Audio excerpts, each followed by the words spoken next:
Hello everyone. So in this video, we are going to discuss class 9th maths NCERT exercise 5.1. So chapter number 5 is about introduction to Euclid's geometry. So without any further ado, let's begin with question number 1. It says, which of the following statements are true and which are false? Give reasons for your answers. First part, only one line can pass through a single point. So एक point बना लेते हैं. So we can clearly see कि एक line तो इस तरीके से जा रही है and this can also pass through this point and it is also possible ये भी line ऐसे जा सकती है. तो clearly हमारे पास ये statement false है क्योंकि यहाँ पर हम एक से ज्यादा line बना सकते हैं. In fact, infinitely many lines can pass through this single point. So the answer will be false and the reason is infinitely many lines can pass through a point in different directions. Clear है? Now, second, there are infinite number of lines which pass through two distinct points. पहले दो distinct point बना लेते हैं. Distinct मतलब अलग अलग. इसको मैं A नाम दे देती हूँ, इसको B. देखो एक लाइन तो हमने ये बना दी. अब इसके बाद में एक और बनाना चाहूँ तो ये तो कर्व हो जाएगा. And if one more, so it is passing only through one point. So the only line which is passing through the 2 points is this single line only. So इसका आंसर भी हमारे पास क्या हो जाएगा? False, because through these two distinct points only one line can pass. Now third part, it says a terminated line can be produced indefinitely on both the sides. So ये तो true है हमारे पास statement. अब आप यही वाली line segment देख लो या कोई line जो एक point पे आके terminate हो रही है वो देख लो. हम इसको दोनों तरफ से एक्सटेंड कर सकते हैं. अगर मैं इसको एक्सटेंड कर दूं तो ये लाइन तो वही है. हमारे पास जो लाइन सेगमेंट होती है it is nothing but a part of line, right. और इसको हम कहीं तक भी एक्सटेंड करना चाहें वहां तक हम इसको एक्सटेंड कर सकते हैं. Similarly this can be produced indefinitely, right? So this statement will be true because a terminated line can be produced indefinitely on both the sides. चलिए अब देखते हैं fourth. If two circles are equal, then their radii are equal. So this is also clearly true. क्यों ये true है? अब देखो circle का हमारे पास एरिया कितना होता है? It is pi r square. Now pi is a constant. So हमारे पास वेरिएबल क्या है? रेडियाई, जिसके चेंज होने पर हमारे पास सर्कल का एरिया चेंज होगा. अब हमारे पास एक r रेडियाई का सर्कल है, दूसरा भी r रेडियाई का सर्कल है. So इसका भी एरिया पाई आर स्क्वायर, इसका भी एरिया पाई आर स्क्वायर. अगर हम इन दोनों को एक दूसरे के ऊपर रखेंगे तो they will coincide. That means दोनों सर्कल्स हमारे पास क्या होंगे? Equal. So this statement is also true because of the area. Both have same radius. That means they have equal area. Equal area means equal circles. Clear है? चलिए अब देखते हैं fifth part. It says in figure if A B is equals to P Q. ठीक है, यहाँ पर ये इसके इक्वल है and P Q is equals to X Y, then A B is equals to X Y. So it is also clearly true. हमारे पास Euclid की एक्सियम, कौन सी एक्सियम? जो ये कहती है कि अगर दो चीजें थर्ड थिंग के इक्वल हैं, जैसे कि अगर ए भी इक्वल है सी के और बी भी इक्वल है सी के, तो हमारे पास तीनों आपस में इक्वल हो जाएंगे. So it will be true because of the Euclid axiom.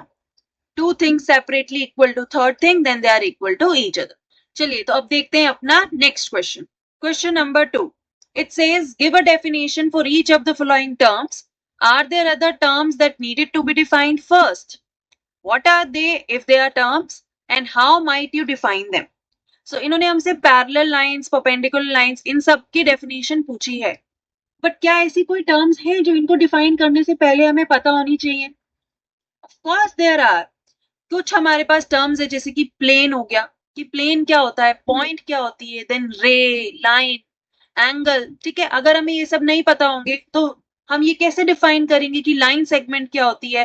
Parallel lines, अगर हमने लाइन ही डिफाइन नहीं करी है तो हम पैरेलल लाइंस कैसे डिफाइन कर सकते हैं. Similarly radius of the circle को डिफाइन करने से पहले हमें सर्कल पता होना चाहिए. स्क्वायर को डिफाइन करने से पहले हमें क्वाड्रिलेटरल पता होना चाहिए because square is a type of quadrilateral. ठीक है, सो इन सब टर्म्स को पहले हम डिफाइन करेंगे, then we will define the terms जो हमें क्वेश्चन में दी. सो प्लेन क्या होता है? Plane is a flat two dimensional surface that extends infinitely in all directions.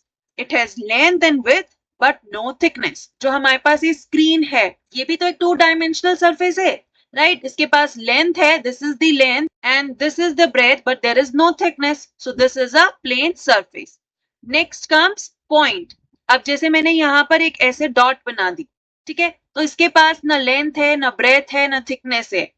ये एक हमारे पास सिर्फ एक छोटी सी लोकेशन, एक प्रिसाइज लोकेशन ले रहा है, ठीक है। So point is a precise location in space, it has no size और dimension and is represented by a dot. Next comes ray. अब रे क्या होता है? Is a portion of line that starts at a point and extends indefinitely in one direction. It has one end point.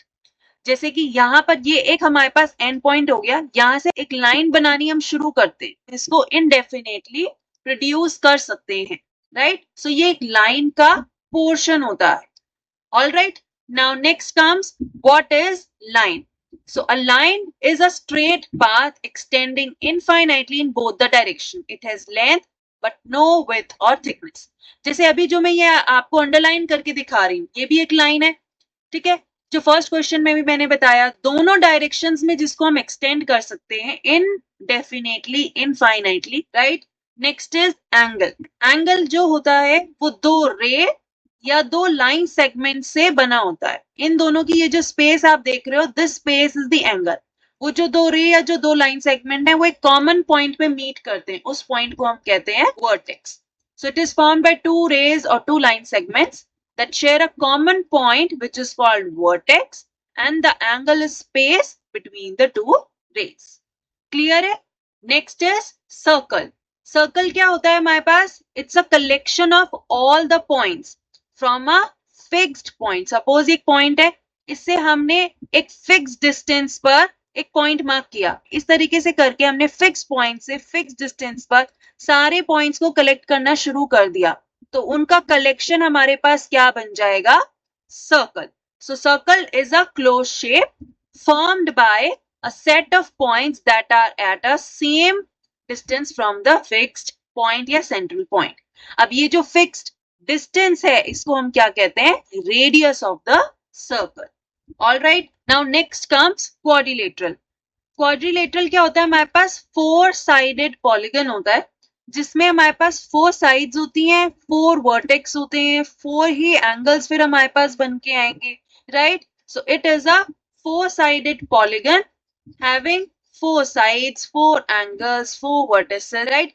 अब हम define करते हैं अपना parallel lines. So what are parallel lines? Parallel lines are those lines which can never intersect each other. ठीक है, they are always at a constant perpendicular distance between each other and parallel lines can be 2 or more lines. Simply these are the parallel lines. If you can observe कि ये हमारे पास हम कितना ही आगे इनको produce कर दें, they will extend like this only. कोई भी कॉमन पॉइंट नहीं आएगा जहां पर कि ये इंटरसेक्ट करे। ऑल्सो अगर आप ये डिस्टेंस ऑब्जर्व करोगे इनके बीच का, so this distance will be same throughout, right? And now you can see कि यहाँ पर हम कितनी भी parallel lines बना सकते हैं। So all these are lines which are parallel to each other. Next comes perpendicular lines. So perpendicular lines कैसी होती है हमारे पास? Are those lines which intersect each other in a plane at right angles, and these lines are said to be perpendicular to each other, right? जो दो lines 90 degree पर intersect कर रही हैं, राइट? 90 डिग्री मतलब राइट एंगल पर, उनको हम क्या कहते हैं? Perpendicular lines. Next comes line segment. Line segment क्या होती है? दिस, जो दो पॉइंट्स के बीच में हमारे पास लाइन होती है। Line segment is a part of line. And one thing, line तो हम इनडेफिनेटली एक्सटेंड कर सकते हैं, बट लाइन सेगमेंट को नहीं। लाइन सेगमेंट के दो एंड पॉइंट्स होते हैं, one is this and one is B, right? So it is a line that cannot be extended. A line मतलब part of line that cannot be extended because of its 2 endpoints.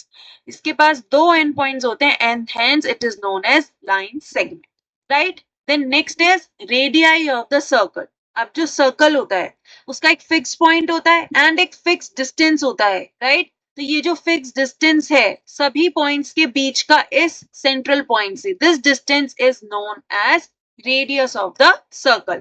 So radius of the circle is a line from any point on the circumference of the circle to the center of the circle. Now next is the square. So everybody know what is square? Square एक तरीके का quadrilateral होता है जिसके सारे angles 90 degree होते हैं और जिसकी सारी sides क्या होती हैं?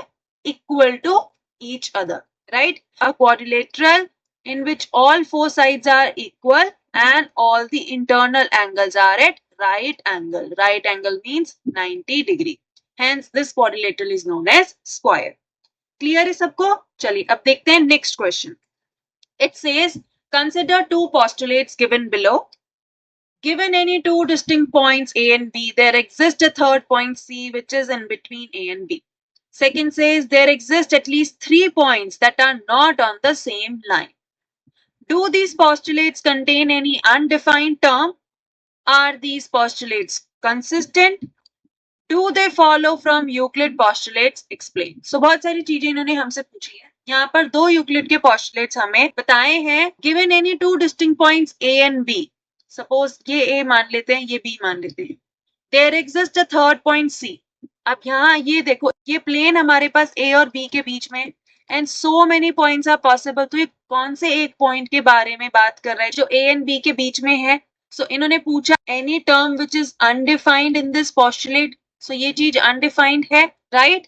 So we will write yes, these postulates contain undefined terms. Undefined terms are as follows. There are many points in a plane, but in the postulates, the position of the point C is not given. कि वो whether lie करता है line segment पे या नहीं. अब देखो, ये A से B तक जा रही है एक line segment. क्या वो इस line segment पे point को कह रहा है या इसके बाहर जो plane है उस point की बात को कर रहा है?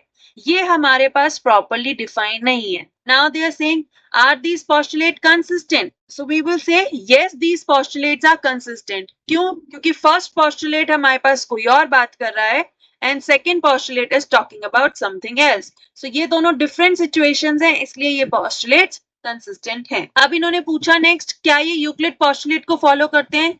So we will say no, ये Euclid postulate नहीं, Euclid axiom को follow कर रहे हैं. ठीक है, वो axiom क्या है? That given two distinct points, there is a unique line that passes through them. Right? सबको clear है ये आंसर? चलिए, so अब देखते हैं अपना next question. Question number 4. It says, if a point C lies between 2 points A and B such that AC equal BC, then prove that AC is equals to half AB. Explain by drawing the figure. तो चलिए पहले figure बना के देखते हैं. So एक point ये बना देते हैं. We name it as A and B. And a point C lies between the 2 points. So इससे एक हम line बनाते हैं और यहाँ पर हम point C ऐसे बना देते हैं such that this AC is equal to BC. So firstly we will write what is given to us. So given है हमारे पास a point C between 2 points A and B such that AC is equal to BC. To prove that AC is equals to half of AB. So proof में हम क्या लिखेंगे? We know that AC is equals to BC. ये तो हमें given है. Now if we add AC on both the sides, AC plus AC equal BC plus AC. ये दोनों equal हो जाएंगे. Reason क्या होगा? By the axiom, equals are added to equals give equal. ठीक है, अगर हमारे पास दो क्वांटिटी इक्वल हैं और उसमें हम जैसे ये इक्वल थे और उसमें हम एक इक्वल चीज ऐड कर दें, यहाँ पे हमने दोनों में AC ऐड किया है तो रिजल्टेंट भी हमारे पास इक्वल ही होगा. So AC plus AC becomes twice of AC and from the figure you can see that AC plus BC is becoming AB. मतलब वो coincide कर रहे हैं. So यही आप लिखोगे because AC plus BC coincides AB. Now ये जो 2 है वो इधर मल्टीप्लाई में है तो राइट हैंड साइड में डिवाइड हो जाएगा and hence prove. Right, easy है. चलिए तो अब देखते हैं अपना next question. It says in question number 4, C is called the midpoint of the line segment AB. देखो यहाँ पर क्योंकि AC और BC इक्वल थे, that means इसको हम क्या कहते हैं? Mid point. So we have to prove that every line segment has one and only one midpoint. तो हमें प्रूव करना है कि ऐसा एक ही मिड पॉइंट पॉसिबल है।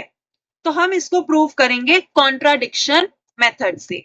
कॉन्ट्राडिक्शन मतलब हम मान लेते हैं कि दो पॉइंट्स हैं, let there be two such points से C and D, then from theorem in question number 4 we have क्या था, उस पॉइंट के लिए वो हाफ ऑफ ए बी हो जाएगी, लाइन ए सी भी हाफ ऑफ ए बी हो जाएगी और ए डी भी। कैसे, देखो ये ए है हमारे पास, ये बी है। अगर दो पॉइंट्स हम बनाते हैं सी और डी के दोनों ही मिड पॉइंट्स हैं, तो ए सी भी हाफ ऑफ ए बी होगी और ए डी भी, जो कि पॉसिबल नहीं होगा, वही हम लास्ट में करेंगे। So we have A C equals to half of A B and AD equals to half of AB. So now subtracting, इसको 1 मान लेते हैं, इसको 2 मान लेते हैं. Subtracting 1 from 2, we get AD minus AC equal half of AB minus half of AB. So right hand side तो हमारे पास क्या बन गई, 0. अब AD minus AC हमें करके क्या मिलेगा, अगर हम फिगर में देखते हैं, so AD minus AC, इसमें से हमने AC को माइनस कर दिया तो CD बचा, so which means it is nothing but CD equal to 0, which implies हमारे पास C and D क्या करेंगे, कोइंसाइड्स, राइट। कोइंसाइड मतलब एक के ऊपर एक होंगे, which implies C is the unique, या कह दो one and only one mid point of AB, right. अब देखते हैं next question, question number 6. In figure, if AC is equals to BD, then prove AB is equal to CD. So, चलिए, तो पहले हम लिखते हैं कि हमें क्या गिवन है। Given AC is equals to BD, to prove AB is equal to CD, right? So proof में हम लिखते हैं AC हमारे पास किससे बनी है, AB plus BC, right? Now BD is formed by BC plus CD. Now हमें क्या गिवन है क्वेश्चन में कि AC और BD इक्वल है, तो as AC is equal to BD given है, रीजन आप वही लिखोगे, गिवन। अब फर्स्ट और सेकेंड इक्वेशन से हम AC को लिख सकते हैं AB प्लस BC और BD को लिख सकते हैं BC plus CD from 1 and 2, right. तो अब यहाँ पर BC दोनों के पास कॉमन है, तो हम सब्ट्रैक्ट कर सकते हैं BC दोनों साइड से। So subtracting BC from both sides, it becomes AB plus BC minus BC and it becomes BC plus CD minus BC. So BC से BC दोनों side cancel and we get the required AB is equal to CD. So prove हो गया, easy था। चलिए last question देखते हैं। It says why is axiom 5 in the list of Euclid axioms considered a universal truth? उसको हम universal truth क्यों कहते हैं। अच्छा आप आगे देखो इन्होंने क्या लिखा है, note that the question is not about fifth postulate. तो आप फिफ्थ एक्सियम और फिफ्थ पोस्टुलेट में कंफ्यूज ना होए, they are talking about the axiom 5। So axiom 5 हमारे पास क्या कहता है, that whole is greater than a part.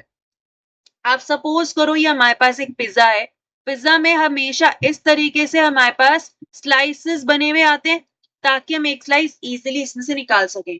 तो ये जो स्लाइस होता है पिज्जा का, वो एक पार्ट ऑफ पिज्जा होता है या नहीं, right.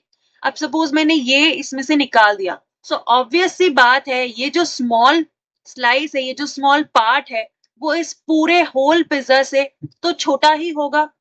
You can clearly see that this whole is greater than this part, ठीक है। सो यहाँ पर आप यही लिखोगे, firstly you will mention axiom 5 which says whole is greater than part.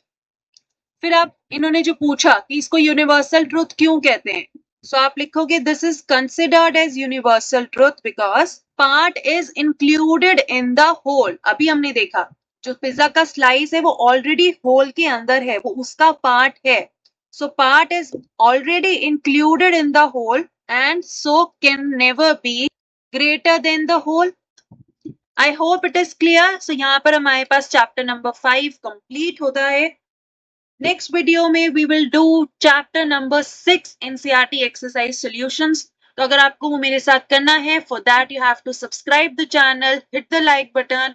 अगर आपको पसंद आ रही है तो do share it with your friends. मिलते हैं नेक्स्ट वीडियो में, टिल देन टेक केयर।